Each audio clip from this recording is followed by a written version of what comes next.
tapi kalau suaminya kaya, sama orang lain dia royal, sama orang lain dia bagi-bagi duit semua, di TikTok dia nyawer-nyawer orang, di istri nggak kasih duit. Nah, itu zalim, itu langsung zalim.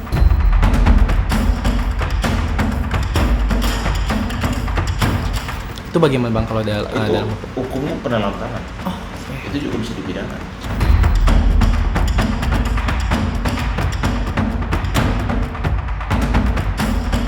Bukan digugat, bisa dilaporkan maksudnya. penelantaran, dan bisa juga digugat untuk hak asuhnya kan.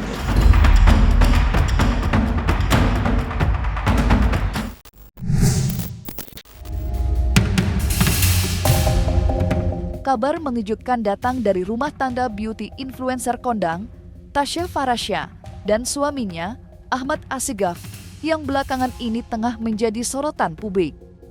Bagaimana tidak, rumah tangga Tasya Farasya disebut-sebut sedang goyah. Bahkan di media sosial ramai digosipkan jika influencer kelahiran 1993 itu sudah mengajukan gugatan cerai terhadap suaminya di Pengadilan Agama Jakarta Selatan.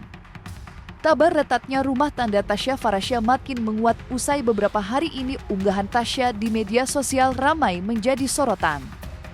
Salah satunya adalah postingan ulang mengenai hukum kewajiban nafkah seorang suami terhadap istri. Sontak saja unggahan ulang Tasya Farasya yang dianggap menyiratkan keluhan rumah tangganya dengan sang suami. Dan dari situlah unggahan Tasya Farasya dianggap sebagai tanda jika rumah tangganya dengan Ahmad Assegaf tidak sedang baik-baik saja. Lantas apa kata Ustadz Dery Sulaiman mengenai kewajiban seorang suami dalam rumah tangga?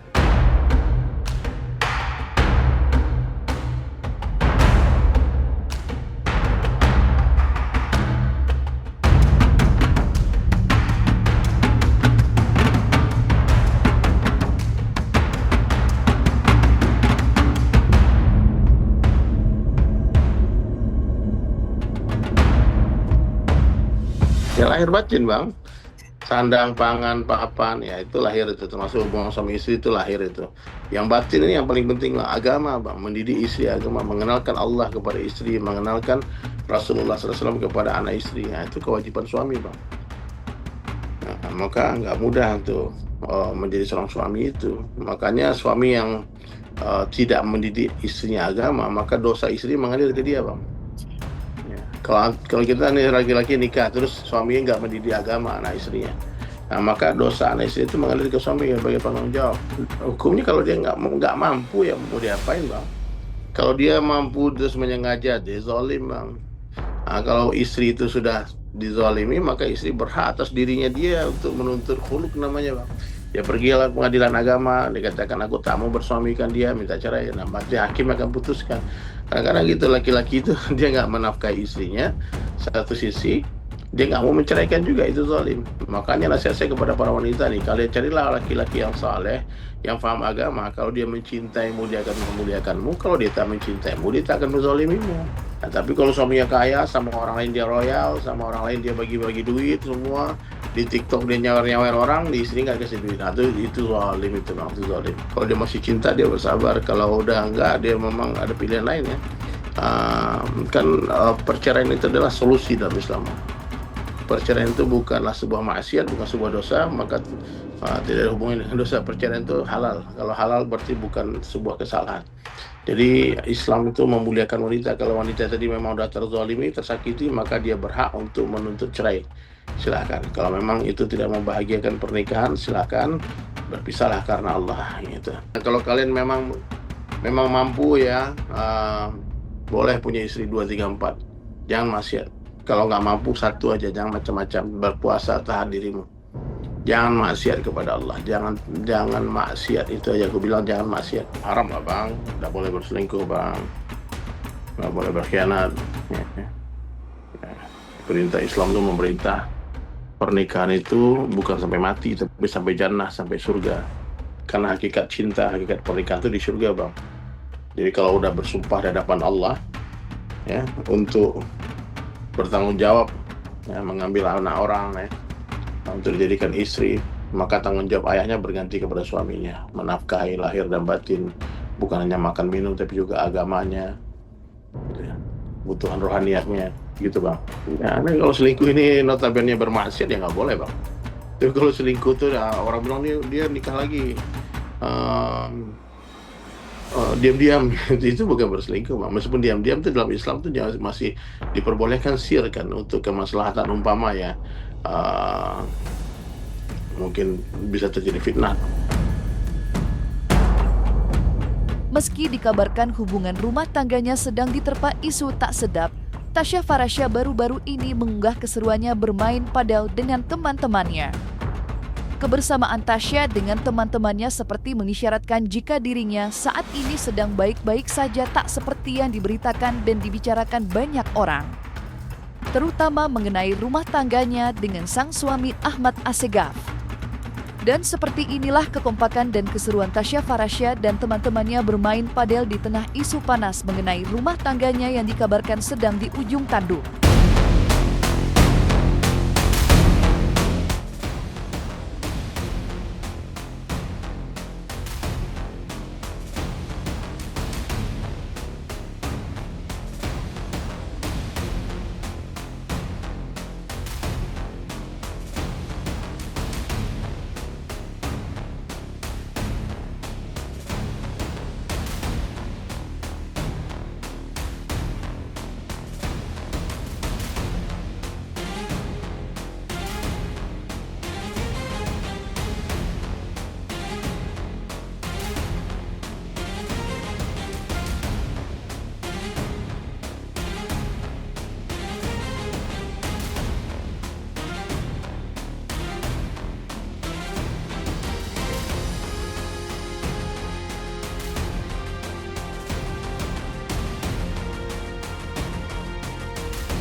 Sikap diam Tasya Farasya saat disinggung mengenai rumah tangganya yang sedang tidak baik-baik saja usai dikabarkan ibu dua anak itu mengajukan gugatan cerai di Pengadilan Agama Jakarta Selatan mengundang rasa penasaran banyak orang. Melalui akun media sosial pribadinya, Tasya Farasya mengirim pesan menyentuh usai ramai mendapat banyak pertanyaan mengenai kabar rumah tangganya. Mohon izin off dari sosmed dulu ya. I need some time and space. Akan kembali dengan energi yang positif, tulis Tasya Farasya dalam unggahan Instagram story-nya. Lantas apa kata praktisi hukum Agustinus Nahak mengenai rumah tangga Tasya Farasya dan suaminya yang dikabarkan retak lantaran adanya dugaan tanggung jawab nafkah yang tidak dipenuhi sang suami? Benarkah hal tersebut dapat dikategorikan sebagai tindakan pidana?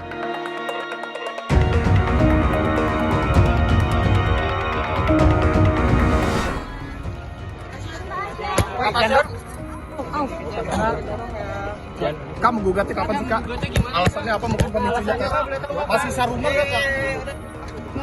Bener Kak, karena nafkah enggak? Soal nafkah bener Kak? Pemicunya karena nafkah. Dalam Hukumnya penelantaran. Itu juga bisa dipidana. Jadi bisa dilaporkan dan ancaman hukumnya juga sekitar 1 tahun. Jadi nafkah itu bisa nafkah lahir dan batin.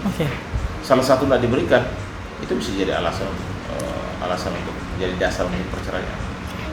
Tapi bang, untuk tidak memberikan nafkah istri atau mungkin kalau dalam hukum menelantarkan, berarti itu bisa termasuk KDRT non fisik kamu? Bisa dibilang? Memang itu masuk KDRT. Oke. Penelantaran itu masuk undang-undang KDRT. Kalau dia tidak memberikan nafkah lahir dan batin, gimana ceritanya? Ini kan undang-undang KDRT gitu loh. Kalau dia selingkuh, artinya ada pengkhianatan. Kalau dia tidak memberikan nafkah, artinya itu penelantaran. Itu masuk dalam undang-undang KDRT atau undang-undang perkawinan, soal hubungan hukum antara istri dan suami. Yang kedua, kalau ada anak akan ada hak asuh.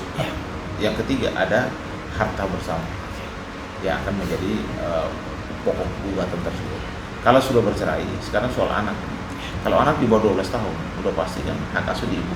Tapi kalau ibu itu tidak punya pekerjaan, ibu itu ternyata dunia malam, mabok-mabokan, pesta, apalagi ketangkap, dia bukan ibu yang baik. Itu hak asuh langsung beralih ke bapaknya. Toh ke bapaknya juga, karena bapaknya ternyata mabok-mabokan, tukang selingkuh, tukang tidak pulang, ya kan, tukang atau kriminal, atau memang dia ditangkap polisi, dengan sendiri hak asuh akan beralih kepada ibunya. Bukan Bisa- digugat, bisa bisa dilaporkan maksudnya. pelantaran, dan bisa juga digugat untuk hak asuhnya kan. Ketika orang menikah itu kan saling suka. Ya. Ketika ada masalah tolong rembuklah. Yang diperhatikan kan soal anak. Tapi kalau kedua belah pihak memang tidak mau lagi satu atap, satu kamar, ya sudah, berarti kan bercerai. Ketika bercerai mereka harus rembuk lagi untuk bicara tentang masalah anak ini, hak asuh anak. Contoh lu bayangkan aja, contoh kemarin beberapa artis kan, dia menikahkan anaknya kan mantannya pasti datang dong. Jadi memang kalau namanya anak, itu tidak ada mantan anak, sampai kapanpun itu anakmu. Saya hanya kembalikan kepada mungkin sesama laki-laki. Kalau tidak jadi suami baik, jadilah bapak yang baik. Tapi di dalam urusan privat atau rumah tangga, ya sebaiknya kan lebih baik diskusilah, ngobrol, cari solusi yang baik. Karena kalau tidak, yang korban kan anak. Pilihlah pasangan yang tepat, ya, supaya kamu tidak menderita seumur hidup. Ya saya mau bayangkan itu, mau sampaikan kepada kalian bahwa ketika kalian menikah, kalian sudah siap untuk menjadi seorang ibu. Kalian juga harus bertanggung jawab, bukan hanya di dunia tapi juga di akhirat. Jadi kalau menurut saya, sebagai seorang istri pasti akan melayani suami yang baik.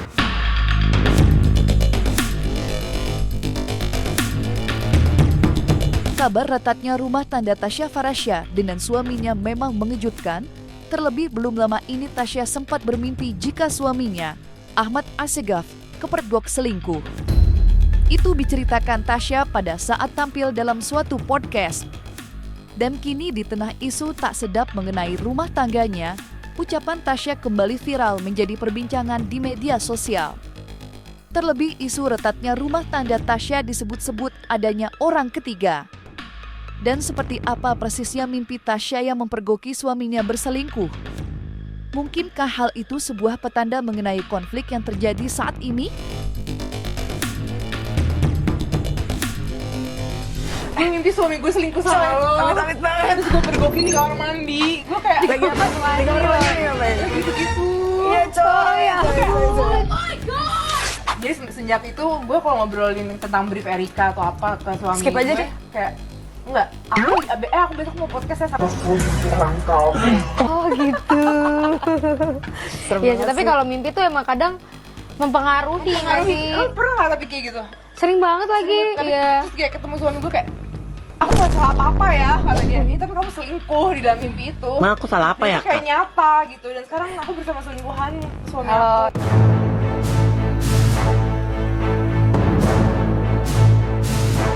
Isu Tasya Farasya menggugat cerai sang suami memang mengejutkan. Kisah cinta yang dibalut dengan kemegahan kini diambang keruntuhan. Ya, dikenal bergelimang harta, kisah cinta Tasya Farasya dan Ahmad Assegaf bagai cerita dongeng. Resmi bertunangan pada tahun 2016, keduanya kemudian melangsungkan pernikahan 2 tahun kemudian dalam sebuah pesta mewah nan megah yang digelar pada 18 Februari 2018. Tidak berhenti sampai di situ, rangkaian pernikahan yang digelar penuh glamor disebut-sebut pernikahan yang termewah di kalangan selebriti tanah air. Pesta pernikahan yang mereka gelar berlangsung selama beberapa hari. Sontak saja pernikahan Taisa Farasya dan suaminya menjadi sorotan publik, termasuk resepsi bertema taman penuh gemerlap warna yang memukau para tamu undangan. Dari pernikahan tersebut, pasangan yang dikenal royal dan glamor itu dikaruniai 2 buah hati yang melengkapi kebahagiaan rumah tangga mereka. Putri pertamanya yang diberi bernama Maryam Eliza Khair Assegaf, sementara anak kedua yang berjenis kelamin laki-laki diberi nama Hasan Isa Assegaf. Kehadiran kedua buah hatinya menjadikan Tasya tidak hanya sukses sebagai influencer dan pebisnis, tetapi juga melengkapi kebahagiaannya sebagai seorang ibu dan istri.